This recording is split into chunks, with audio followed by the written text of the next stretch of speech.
데살로니가 전서입니다. 지난주 우리가 데살로니가 전서를 시작하면서 사도 바울이 데살로니가 교회 성도들에게 참 칭찬했죠. 믿음의 역사와 사랑의 수고와 소망의 인내를 가지고 세워가는 하나님의 백성들을 축복했어요. 그래서 우리도 믿음의 역사, 사랑의 수고, 또 소망의 인내를 가지고 우리 교회도 하나님 앞에 칭찬받는 교회가 되었으면 좋겠다 함께 말씀을 나누었습니다. 그리고 이제 사도 바울은 이러한 데살로니가 교회 성도들에게 거룩함에 대해서 이야기를 했죠. 하나님의 백성들이 거룩을 이루어 가야 된다. 그리고 나서 이제 이야기한 것이 뭐냐면 재림에 대한 이야기를 하고 있습니다. 재림에 대한 이야기, 우리가 늘 때로는 걱정스럽기도 하고 때로는 궁금하기도 하고 하는데, 이 재림에 대한 그 하나님의 말씀은 그렇게 어렵지 않습니다. 아주 단순한데 자꾸 이단들이 이것을 이상하게 꼬우고 또 두 사람들에게 두려운 마음을 계속 주고, 그 안에 뭔가 요한계시록의 말씀을 통해서 자기들만 풀어내는 것처럼 이러한 이야기들을 하니까 이게 뭐지? 괜히 두렵기도 하고 그런 재림에 대한 마음들이 있어요. 그러나 재림은 두려운 날이 아니고 우리에게 기쁨의 날이고 영광스러운 날이고 가장 행복한 날이고, 뭔가 이렇게 신비하게 꼬여 있는 게 아니고 분명하게 성경 가운데 우리에게 가르쳐 주시고 말씀하고 있습니다. 오늘 데살로니가 전서 4장 말씀부터 보면 주님의 재림에 대한 부분들을 아주 구체적으로 이야기를 하고 있어요. 그런데 우리가 재림에 대해서 제가 요한계시록도 이제 마지막 할 때 말씀을 좀 드리겠지만, 성경이 말하고 있는 부분만 이해하면 돼요. 말하고 있지 않는 부분을 뭔가 아는 것처럼 이야기하는 것도 참 잘못된 거고요. 근데 이단들은 성경에 말하고 있지 않는 것들을 자기들이 아는 것처럼 이야기하고, 너희들은 모르지? 이 비밀을 알려면 우리한테 와서 성경 공부해야 돼 라고 또 이야기하고 하니까 그런가 하고 또 쫓아가는 멍청한 신앙인들이 있어요. 제가 이렇게 좀 과격한 언어를 쓴 이유를 이해해 주시길 바랍니다. 그럼에도 불구하고 그런 대로 쫓아가니까, 신천지 같은 데로, 그거는 멍청한 신앙인들. 가지 말라고 이렇게 하는 거예요. 진짜. 그런데도 쫓아가면 뭔가 새로운 게 있을 거가 아무것도 없어요. 아무것도 없다고. 다 거짓말만 있다고. 그런데 뭔가 대광교회 가니까 이한길 목사 성경대학 들어보니까 별것도 없더라. 거기 가면 또 새로운 것이 있을 거야. 이한길 목사가 몰라서 가르쳐주지 못하는 것들이 그곳에 다 있어. 좀 와봐.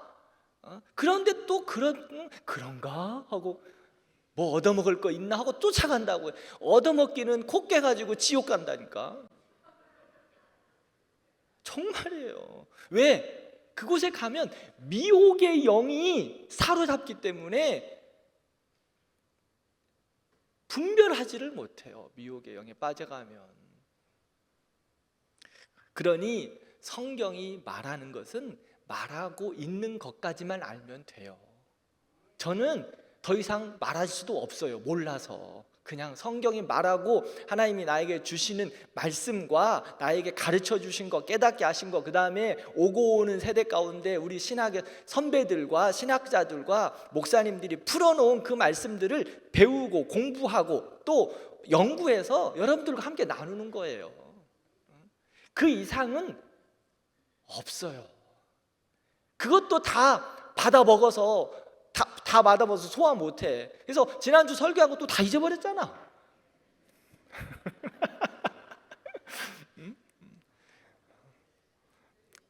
그러니 재림에 대한 이야기, 세상 끝에 대한 이야기, 다른 이야기들을 뭔가 있는 것처럼 말하면 다 그런 곳에 쫓아가면 죽어요. 우리 영혼이 죽는다고.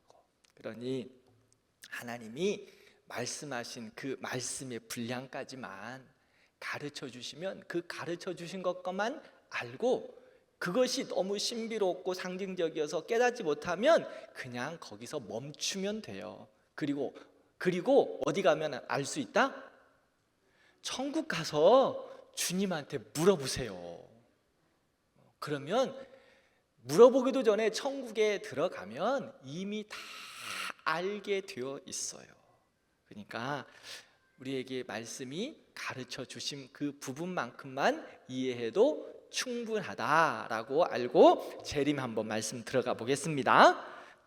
자, 데살로니가 4장 13절부터 18절까지를 보면 재림의 때에 나타나는 그 순서들을 좀 보여주고 있어요.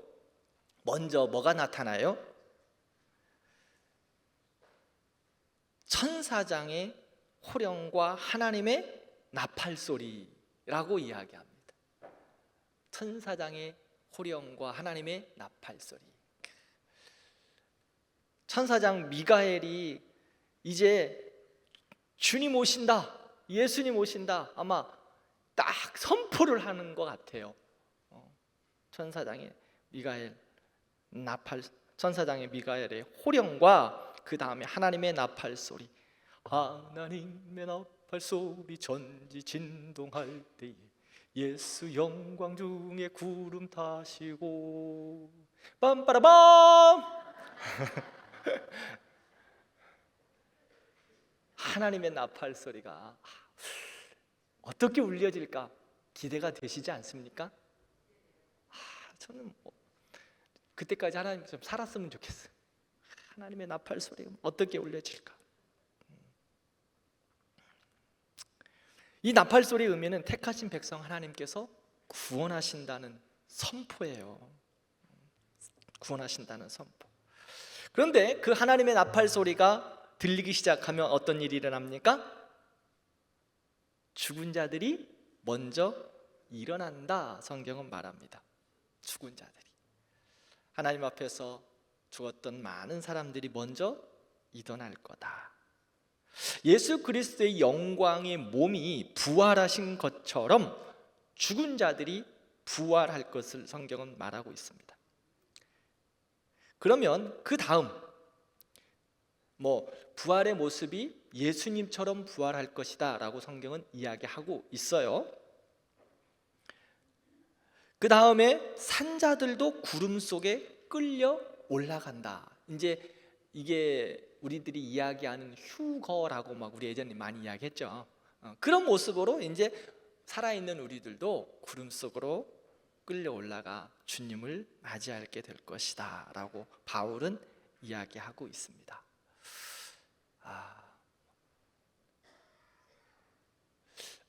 어떨까? 여러분들 어떨 것 같아요? 언젠가는 분명히 이 일이 일어날 텐데 언젠가는 상상이 아닌데 주님의 때에 일어날 일이거든요. 천사장의 하나님의 나팔 소리, 천사장의 호령과 함께 하나님의 나팔 소리가 선포되어지고 그 선포됨과 동시에 먼저 죽은 자들이 주 안에서 일어나 부활하고 살아있는 자들은 세계 만방 가운데서 들려서 주님을 영접하게 될 그날, 이게 과천에서만 일어날 일이 아니거든요.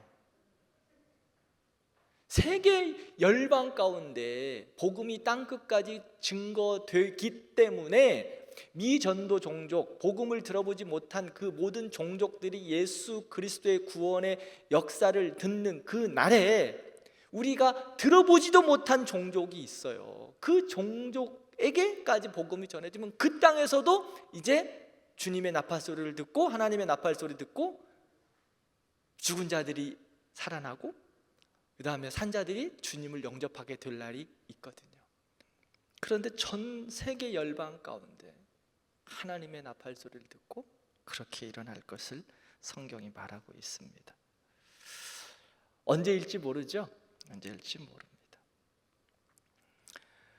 재림의 때와 시기는 성경은 분명하게 말씀하고 있어요. 알 수 없다. 그러면서 예시를 두셨는데 땅끝까지 복음이 증거되는 날 주님 다시 오신다.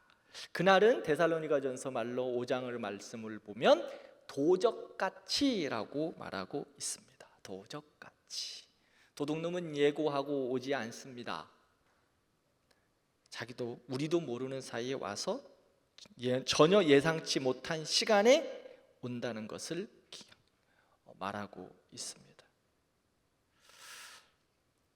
말세를 사는 사람들에게 왜 주님께서 이 말씀을 하고 있을까? 왜 도적같이 이 말, 그 재림의 때를 말하고 있을까? 왜 이야기하고 있죠? 첫 번째는 정신을 차려 깨어 있으라 라고 말하고 있어요. 정신을 차려 깨어 있어라. 두 번째로는 사랑으로 서로 격려하고 항상 기뻐하고 쉬지 말고 기도해라, 감사해라 말하고 있습니다. 데살로니가전서에 말하고 있는 항상 기뻐하라, 쉬지 말고 기도하라, 범사에 감사하라 라는 이 말씀은요, 앞에 재림에 대한 배경을 가지고 지금 이야기하고 있어요. 그래서 주님이 오실 날을 기대하며 깨어 있고, 정신을 차려 깨어 있고 기뻐하고 감사하고 기도하라. 이게 말세를 살아가는 준비하는 자들의 모습이다라고 성경은 말하고 있습니다. 그런데 뭐가 문제냐? 바울이 예수님의 재림에 대해서 이야기했을 때 데살로니가 교회 성도들이 무슨 생각을 했냐면 정말 주님 오실 날 얼마 남지 않았다, 그렇게 생각한 것 같아요. 그래서 두 가지 모습으로 반응하기 시작합니다. 첫 번째, 예수님 곧 오실 거니까 내 마음대로 살아도 된다. 쾌락주의예요. 예수님의 재림과는 상관이 없어요. 예수님이 오시니까 이제 세상 끝날 거니까 내 마음대로 살아도, 내가 하고 싶은 거 다, 전혀 예수님의 재림하고는 천국하고는 관심이 없어요. 이 땅이 너무 좋으니까 천국에 가고 싶지 않아. 난 여기서 그냥 마음껏 즐기고 살고 싶어. 내 마음대로, 내 하고 싶은 대로, 동물처럼 마음대로 살고 자기 하고 싶은 대로 다 하고 쾌락을 즐기면서 향락을 즐기면서 내 마음대로 한다. 여러분, 그거 좋으실 것 같습니까? 그렇게 하는 것이 뭔지 압니까? 동물들은 그렇게 해요. 우리 인생은 하나님이 동물처럼 만들지 않으셨습니다. 사랑하셔서 사람으로 만드셨어요. 꼭 기억하세요. 근데 그렇게 존귀하게 만들었는데 맨날 동물처럼 살고 싶은 사람들이 너무 많아. 내 하고 싶은 대로, 내 뜻대로, 내 욕심대로, 내 욕망대로. 가치 없는 인생이라는 것을, 그것이 좋은 가치라고 생각하면 바보스러운 거예요. 그건 가치 없는 인생이에요. 동물과 같은 인생이 뭐가 가치 있습니까? 그런데 종말이 가까운다, 주님 오실 날이 오실 것이다 라고 이야기하니까 주님 오신 거는 관심 없고 이제 세상 끝나니까 그럼 내 마음대로 살고 싶다, 그렇게 이야기하는 거. 그 다음에 두 번째, 또 주님 오실 날 얼마 남지 않았다고 하는 거니까 모든 것 다 포기하고 주님만 기다리자.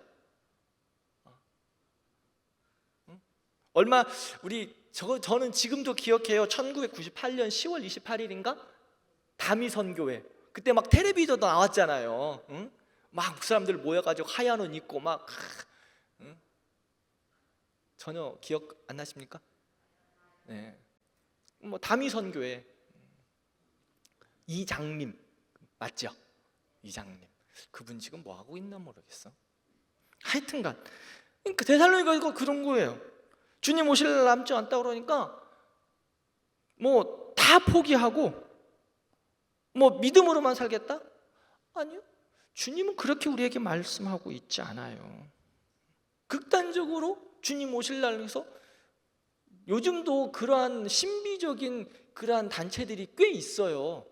그래가지고 결국엔 다 집 팔고 논 팔고 거기 가서 공장에 가서 일도 하고 공동체 생활하면서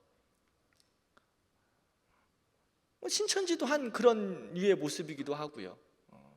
14만 4천, 나중에 제가 요한교실학 할 때 이야기할 때는 14만 4천이라는 그 애매모호한 성경에 말하는 완전적인 수, 성도의 하나님의 백성들의 완전 수를 가지고 그 14만 4천이 되어야 한다고 막 그 사람들이 네 안에 들어와야만 구원을 받는다. 그래서 14만 4천, 이미 14만 4천 넘었는데, 그러니까 요즘 14만 4천 넘어서 신천지들은 뭐라고 하냐면 그 안에서도 이제 구별된다는 거예요. 그러니까 더 죽도록 더 헌신하고 막 수고하고 더 헌금하고 하는 거지.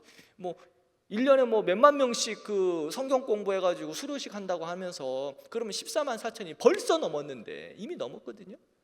근데 그럼에도 불구하고 거기다 목매달고 있는 사람들은 뭘까? 이야기하잖아요. 미혹이 영에 쓰이면 분간이 없어요. 그러니까 극단, 주님 오실 날이 얼마 남지 않았다 오니까 모두 다 포기해버리고 주님만 기다리겠다고 하는 극단론자들이 데살로니가에도 있었어요. 그런 위험이 있었던 사람들. 그러면 어떻게 살아야 하는지 재림을 기다리는 성도에 대해서 분명하게 성경은 말하고 있어요. 데살로니가 후서 2장 2절 함께 읽겠습니다. 함께 읽읍시다. 시작. 영으로나 또는 말로나 또는 우리에게서 받았다 하는 편지로나 주의 날이 이르렀다고 해서 쉽게 마음이 흔들리거나 두려워나 하지 말아야 한다. 흔들리지 말라는 거예요. 흔들리지 말라는 거. 흔들리지 마라. 흔들리지 말고 항상 주의 일에 깨어 살아야 함을 말씀하고 있습니다. 항상 주의 일에 깨어 살아야 함을 말해요. 주님 오시는 그날까지 신실함으로, 성실함으로 주의 영광에서 우리에게 맡겨진 일들 감당하면서 살아가. 두려워할 필요도 없어요. 어려워할 필요도 없어요. 그냥 우리 지금처럼 일상을 주님과 함께 항상 기뻐하고 쉬지 말고 기도하고 범사에 감사하며 주님 오실 날 기대하며 살아가는 거예요. 그래서 주님 오시면 할렐루야 하고 주님 만나면 되는 거고, 주님 오실 날까지 우리는 또 열심히 믿음으로 살고, 이것이 성경이 말하고 있는 재림을 기다리며 살아가는 성도들의 모습임을 말하고 있습니다. 무슨 말씀이신지 아시겠죠? 그러니까 주님 오실 날까지 또 첫 번째 사람들처럼 언제 오실지 모르겠으니까 좀 오실 때 좀 기다리면 오겠지 하면서 빈둥거리지 말고, 언제 오실지 모르니 하나님 앞에 충성을 다하여 살고 항상 기도하고 기뻐하고 감사하면서 성도의 앞에 데살로니가 전서에 무엇을 이루라고? 거룩을 이루는 거. 거룩을 이루어 가면서 하루의 일상을 신실하게 하나님의 백성들에게 살아가라고 말하고 있어요. 신실하게. 이게 우리의 모습이에요. 매일매일 신실하게 최선을 다해서 살아가는 법.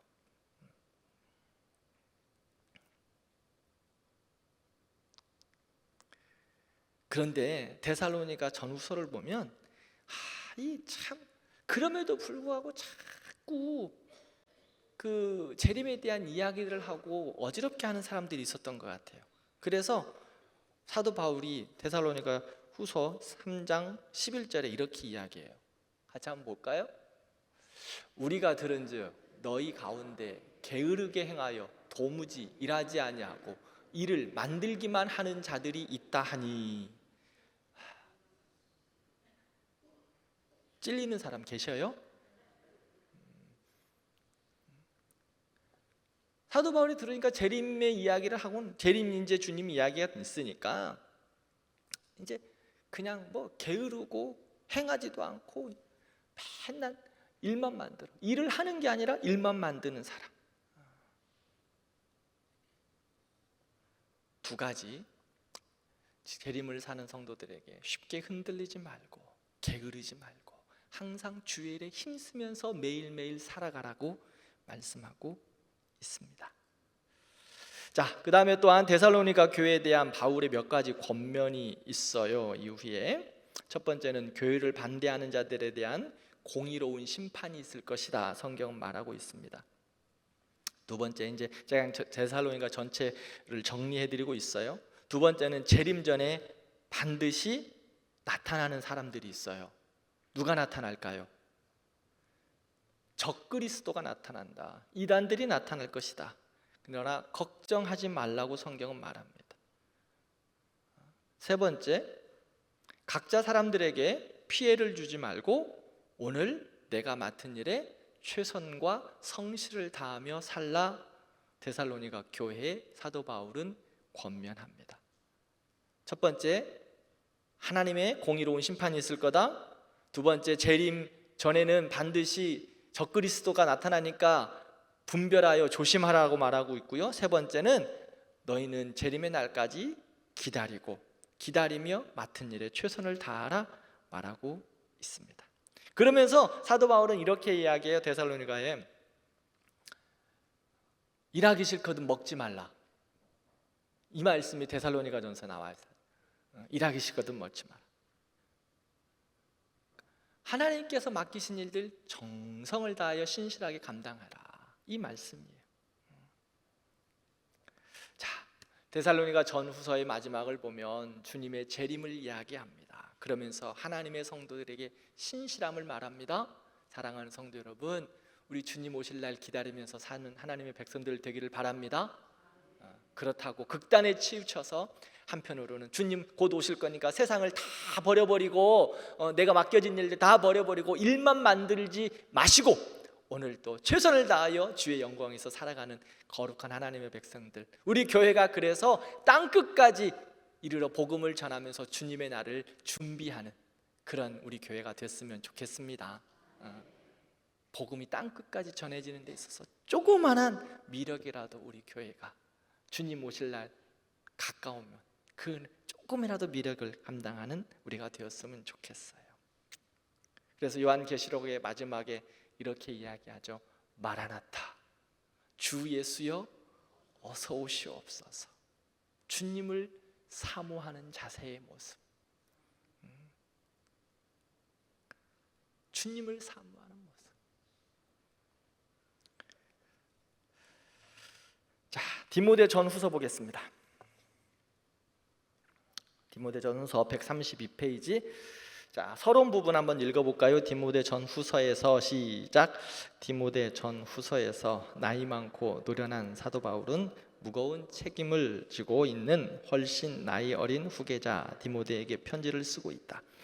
바울의 편지들은 디모데에게 사역에 대한 격려와 교회의 조직과 인생에 대한 상세한 가르침을 전한다.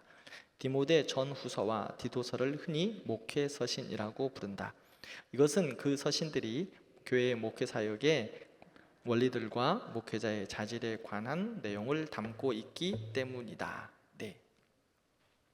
디모데 전후서는 이제 어찌 보면 연배가 있는 사도 바울이 그 다음 나이 어린 목회자인 디모데에게 편지하고 있는 그런 서신서입니다. 그래서 바울이 디모데전 후서를 기록했고 또 목회 서신이라고 교회를 어떻게 섬길 건가, 목회자의 자질, 그리고 교회의 감독들과 집사들의 자격들, 이런 교회에 대해서 교회를 어떻게 세워갈 건가에 대한 부분들을 기록하고 있습니다. 기록 연대는 바울이 로마에 잠시 잡혔다가 잠시 풀려났을 때가 있어요. 그러니까 가택 연금했었다가 잠시 풀려났을 때 또 그 잠시 풀려났을 때 전도 여행을 하면서 썼던 편지다라고 이야기하고 있고요. 그래서 AD 한 63년경 정도 기록되었으므로 추정하고 있습니다. 자, 디모데 전후서의 주제는 뭘까요? 주제. 목회 서신, 목회 지침서입니다. 목회를 하는데, 교회를 세우는데 길잡이가 되었으면 좋겠다라고 생각해서 기록해준 서신서입니다. 바울이 권면하는 목회자의 책임, 여기에는 없어요. 여러분들 한번 그냥 들어주세요. 목회자의 책임을 지금 이제 성경의 디모데전서에 보면 크게 한 세 가지로 저는 정리를 해보는데요. 첫 번째는 거짓 선생의 가르침에 맞서서 바른 교리를 보존하고 진리를 가르치는 것, 이것이 목회자의 중요한 책임이라고 바울은 강조하고 있어요. 바른 말씀, 즉 제가 지난주에 이야기했던 것처럼 다른 복음을 전하지 않는 것, 진리에 바로 서서 바른 교리와 바른 말씀으로 교회를 목회자는 잘 가르쳐야 한다라고 바울은 강조하고 있어요. 그래서 우리 교회가 말씀과 진리 위에 잘 서 있을 수 있도록 여러분들 기도해 주시고, 또 우리 교역자들을 위해서도 기도해 주셔야 합니다. 이상한 것을 배워서 이상한 것을 가르치지 않도록. 근데 이제 우리 교회 교역자들은 이미 바른 신학에 든든히 섰어요. 여러분들은 그게 별것 아닌 것처럼 보이죠. 여러분들은 좋은 교회에서 좋은 교역자들을 만난 건 믿음 생활의 가장 큰 복이라고 생각하십시오. 우리 대광교회를 만난 건 정말 하나님의 은혜이고 큰 축복입니다. 그러기에 여러분들 교역자들을 위해서 기도해 주세요.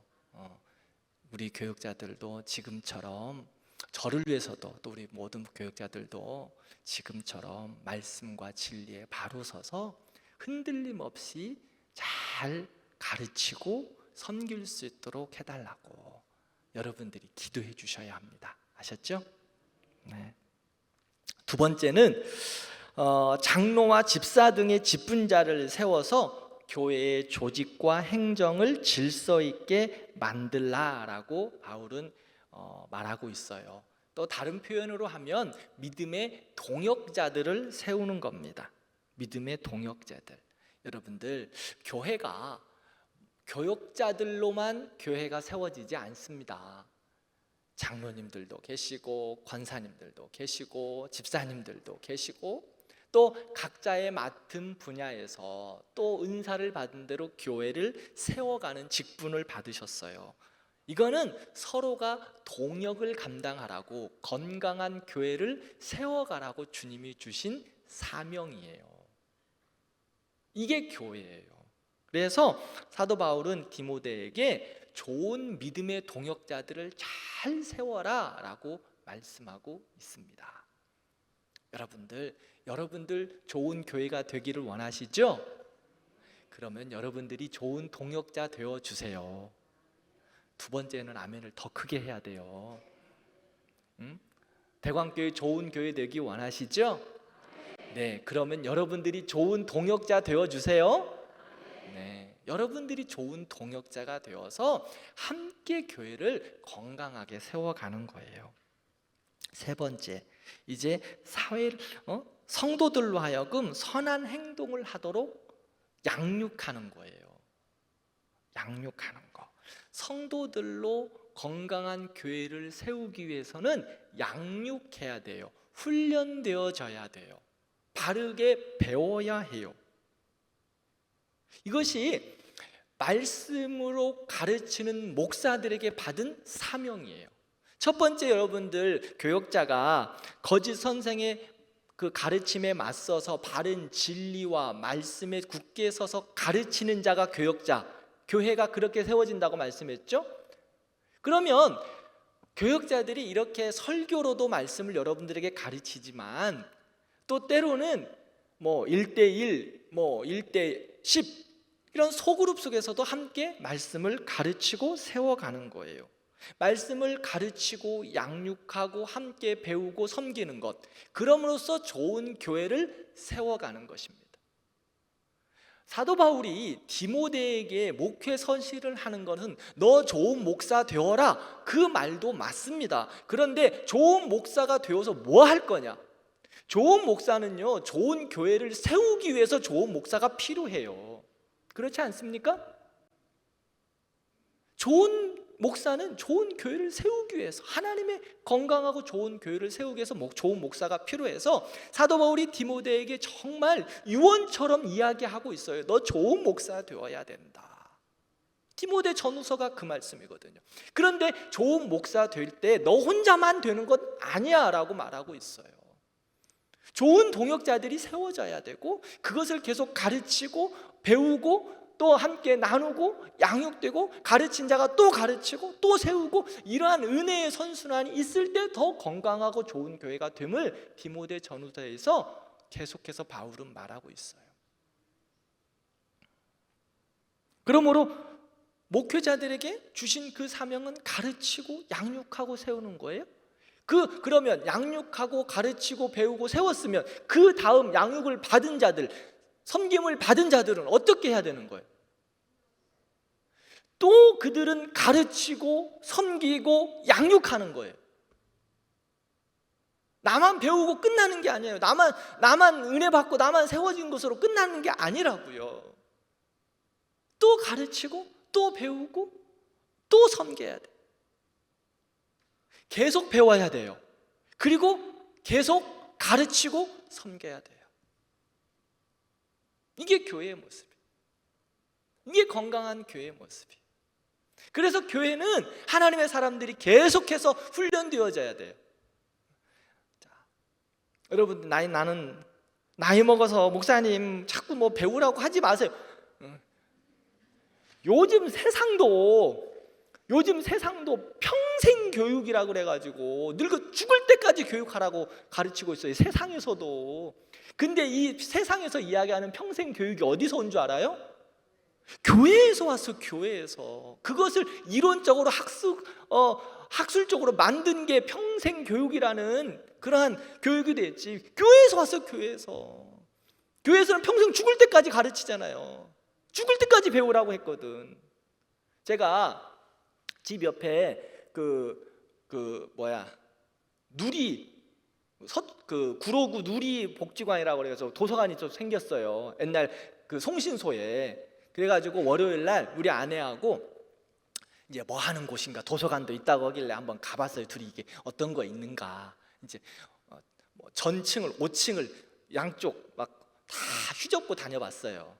뭐가 있나 궁금하기도 하고, 우리 교회에 적용할 거는 뭐 없나, 이렇게 하면서 이제 작게 다 둘러봤는데, 야, 그곳에요, 뭐 배우는 것들이, 거기는 이제 평생 학습관 중심으로 건물이 세워져서 그런지, 야, 프로그램도 많고 배우는 것도 너무 많더라고. 어른들 와가지고 그 수업하는 것도 뭐 하나 수업도 하고 있더라고. 그래서 뭐 하나 이렇게 봤더니 컴퓨터 수업도 막 어른들이 와서 한참 한 40-50명이 하시더라고. 그리고 또 어떤 분들은 AI 뭐. 근데 나이 드신 분들도 많이 와서 하시대요. 여러분들도 가서 그런 거 하시죠? 안 하세요? 그래요. 교회에서만 열심히 배우면 돼. 그러면 세상에서도 그렇게 열심히 가르치고 나이 들어도 배우더라고요. 어른들도 거기 많으시더라고요. 그러면 우리는 뭘 배워야 돼? 말씀으로 가르치고 배우고, 목장에서 함께 말씀도 나누고, 말도 하고, 묵상집 읽으라면 묵상집 읽고 써보기도 하고, 그래야 치매도 안 걸린다고요. 하나님의 말씀으로, 세상의 것으로 채우지 말고 하나님의 말씀으로 자꾸 생각해보고 써보고, 잊어버리면 또 써보고, 잊어버리면 또 써보고, 신비에, 마음의 신비에 자꾸 써서 스크래치를 내는 거예요. 말씀의 스크래치, 새기는 거예요. 자꾸 새기는 거예요. 한 번 해서 잊어버리면 또 한 번 쓰고. 그러니까 저도 여러분들 잊어버릴만 하면 또 이야기하고 또 이야기하고.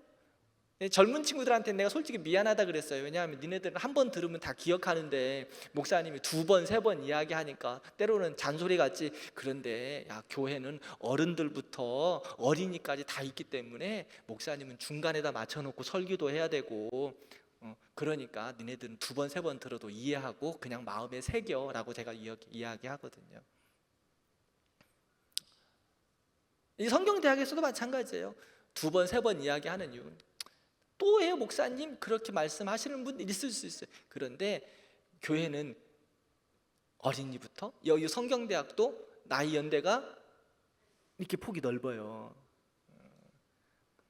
그렇듯 이렇게 교회는 계속해서 가르치고 배우고 또 다시 가르치고 여러분들도 열심히 배우세요.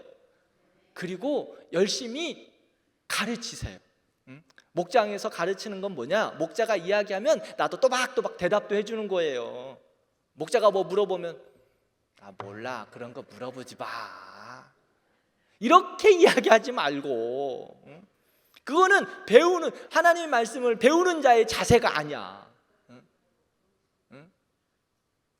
목자가 우리 목장 나누지 보면 질문 있잖아요. 질문. 그러면 목자가 물어볼 거 아니야. 그러면 물어보지 마 나한테는. 나 물어보면 다음부터 안 나와. 뭐 이렇게 겁주지도 말고 이 자기의 영혼을 깎아먹는 거예요.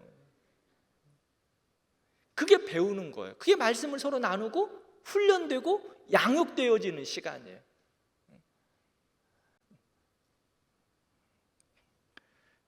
왜요? 목사가 왜 이렇게 발부둥을 칠까? 여러분 왜 발부둥을 칠까? 묵상집 다 어디 갔냐? 묵상집 놓고 읽어보라고 적어보라고 왜 이렇게 발부둥을 칠까요? 때가 악하기에 여러분들 가만 놔두면 마귀가 여러분들 다 잡아먹은다니까. 그러니까 어떻게 되든지 하나라도 말씀 들으라고 하나라도 말씀 보라고 하나라도 말해보라고 목사들은 발부둥을 치고 있다고 생각하지 않으십니까? 암만 들으면 나도 편해요. 나도 편해.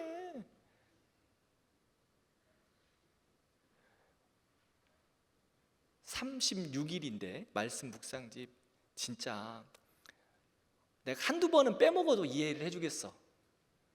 근데 30번 이상 안 하면 진짜 회개해야 돼. 회개해야 돼 진짜. 왜요? 교회는 건강하고 좋은 교회는 그렇게 말씀으로 배우고 양육하고 또 가르치고 함께 하면서 세워가는 거예요. 그래서 여러분들 1:1 양육 지금 시작했어요.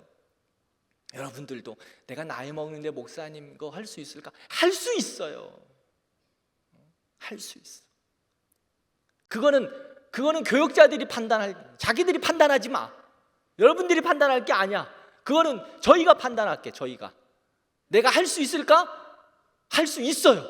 그러니까 그 판단은 여러분들이 하지 말고 뭔가 배우고 교육하고 훈련해야 될 일들이 있다. 그러면 열심을 내서 시간을 내서 마음을 내서 여러분들은 참여하는 거예요.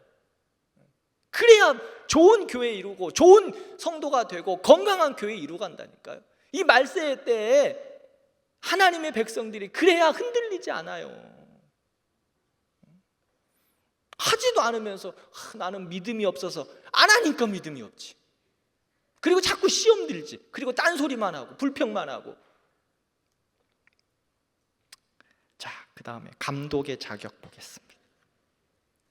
감독의 자격, 집사의 자격에 디모데 전후에서 말하고 있어요. 감독은 지금으로 말하면 장로님들을 이야기하고 있어요. 디모데전서 3장에 장로의 자격, 감독의 자격에 대해서 구체적으로 나와요. 첫 번째 보면 책망할 것이 없으며, 두 번째 두 아내가 아니라 한 아내의 남편, 그 다음에 절제하며 신중하며 단정하며 대접하기를 잘하며 가르치기를 잘하며. 꼭 보세요. 감독, 집사 이야기할 때는 가르치기 이거 말하고 있어요. 왜? 교회는 가르쳐야 돼요. 배워야 되고 또 나눠야 되고. 그 다음에 술에 즐기지 않고 구타하지 아니하며 관용하고 다투지 아니하며 돈을 사랑하지 아니하며 자기 집을 잘 다스리는 자, 이런 자격이 있는 자 장로로 세워라 말하고 있습니다. 이제 우리 교회도 또 새로운 장로님들을 세워야 할 시기가 곧 가까워 옵니다. 여러분들 생각날 때마다 기도해 주시기를 바랍니다. 그러면 어떤 장로님을 세워야 할까? 어떤 장로님을 살까? 이 디모데 전서의 말씀에 나오는 이런 장로님 세우면 돼요. 그러면 교회 함께 건강하게 세워갈 수 있습니다. 저도 마찬가지고, 저도 이런 장로가 돼, 가르치는 장로, 또 행정적인 장로, 우리 목사님이나 장로님들 모두 다 장로의 역할을 감당하고 있는데, 이런 장로가 되기 위해서 정말 성실해야 돼요. 그리고 수고해야 됩니다. 그 다음에 집사의 자격. 집사의 자격에 대해서 여러분들 잘 알고 계시죠? 디모데전서 3장에 계속해서 하고 있어요. 정중하고 일구이연하지 않고 술에 임박이지 않고 더러운 일을 탐내지 아니하고 깨끗한 양심과 믿음의 비밀을 가진 자, 그다음에 한 아내의 남편, 자녀와 집을 잘 다스리는 자들이 집사가 되는 것이다. 성경은 말하고 있습니다. 그러면 권사는 없으니까 내 마음대로 해도 되겠네? 이 권사는 이제 그 당시에 권사의 직분은 없었던 것 같아요. 그런데 이제 권사, 여기에서 말하는 장로와 집사의 그 직분자들의 이 자격을 이야기하기 때문에 내가 보기에는 권사님들은 이거 다 포함이야. 자, 우리가 하나님 앞에서 직분받은 자로서의 이러한 부분들을 잘 돌아봐야 합니다. 어떻게 해야 되나? 내가 믿음의 사람으로서 여기 집사님들, 장로님, 권사님, 또 성도님들도 계세요. 정말 주님이 원하시는 그러한 직분자의 모습, 하나님의 사람으로 그렇게 잘 양육되어지기를 바랍니다. 그렇게 양육되어지기를 바라요. 정말 우리 대광교회 성도들, 이야, 저 사람은 진짜 집사 같아. 이야, 저 사람은 정말 장로라고 하는데 진짜 장로. 세상도 다 알아요. 그죠? 세상 사람들이 모를 것 같아요? 여러분들 교회 다니는 줄 알잖아. 집사라고 알잖아요. 야, 저 사람은 집사가 아니라 잡사야, 잡사. 뒤에서는 다 욕해요. 근데 우리 대광교회 성도들은 진짜, 야, 집사야, 집사. 저 사람 집사 같아. 진짜 성도야. 진짜 교인이야.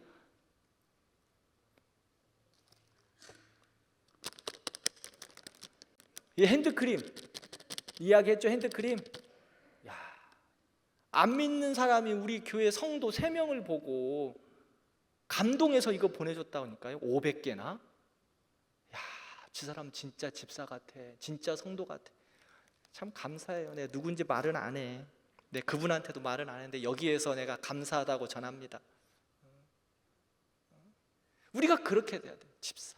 진짜, 야, 진짜 예수쟁이. 진짜 저거 진짜 예수쟁이야. 진짜 예수쟁이.